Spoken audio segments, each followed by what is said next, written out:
Hello. When you talk about Japanese films, well, of course, Kurosawa's is number one for me, but very second is Masaki Kobayashi, and he has two films that I really liked, but it's like love and hate relation, because both of them are very violent. The sword and the blood, fighting and so forth. And it's all revenge films. And so it's hard to watch, but it's very artistic. And besides that, very it's a relationship in the family, love between father and children, and so forth, father and daughter, father and son, and so forth. And it's very poignant. And for that particular reason, of course, the movie is tremendous merits in other area too, especially Harakiri. Harakiri is a very stark black and white films, and the contrast between black and white is very strong, and the intensity of the film is very strong also. And Samurai Rebellion is more or less like a very moody family relationship, and it's revenge as well. So when I first came to the U.S., a friend of mine said, "Oh, Kaz, would you like to go to the Japanese film called Harakiri?"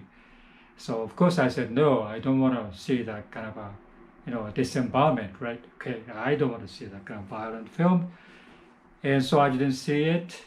And for a long time, I didn't know Masaki Kobayashi as a director. I didn't know him.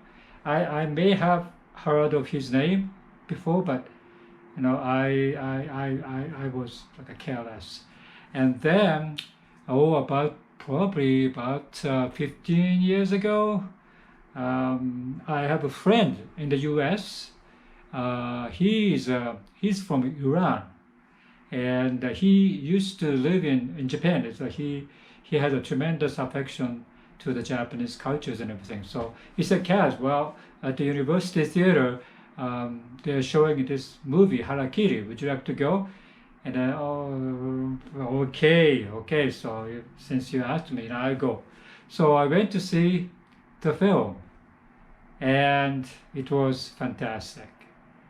It was like a film that I almost put it in a very top of the movies I like. But at the same time, it's very violent, right? Okay, anyway, so in that film, Tatsuya Nakadai, which is a protagonist, who played the protagonist, actor who played the protagonist. Tatsuya Nakadai is to me, it has been not that much, after Mifune maybe, but not much of the, the credit in my part.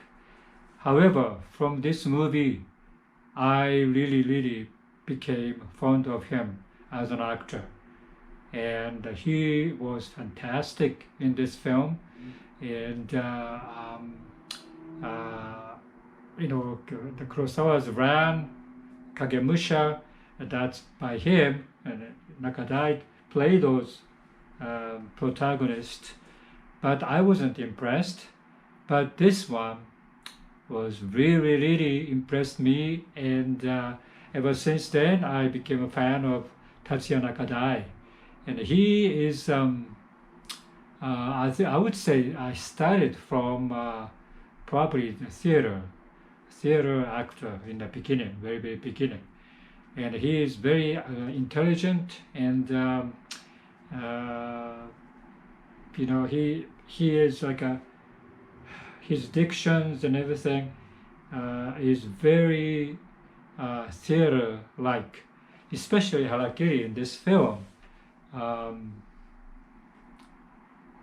his diction of telling the story of the past in the film is so mesmerizing, and Masaki Kobayashi's direction is like a slowly build up, and at the end, boom, the final, the climax happened. Okay, so Samurai Rebellion is the again based on that rebellious fights. However, in the background, very strong and sad family relationship, and that part, almost you cried, your tears come up, and so those two films, I was thinking, wow, Japanese samurai films are not necessarily just sword fights. It's about human relationship, especially love between parents and the child, and those deep relationship, and kind of a sad relationship, because those things end up with very, very violent endings and everything. But the core of these films is based on those very, very strong family relationship, love relationship. And I have to think about it. Wow, the samurai films are always, I hated because of the violence. It's not necessarily, just a sword fight. It's about this loyalty or family relationship, and so I cannot just dismiss it as a violent films. So you guys, I want you to see two films by Masaki Kobayashi, which is Harakiri, number 1, number 2, Samurai Rebellion. I think you wouldn't regret it. It's very good. Thank you.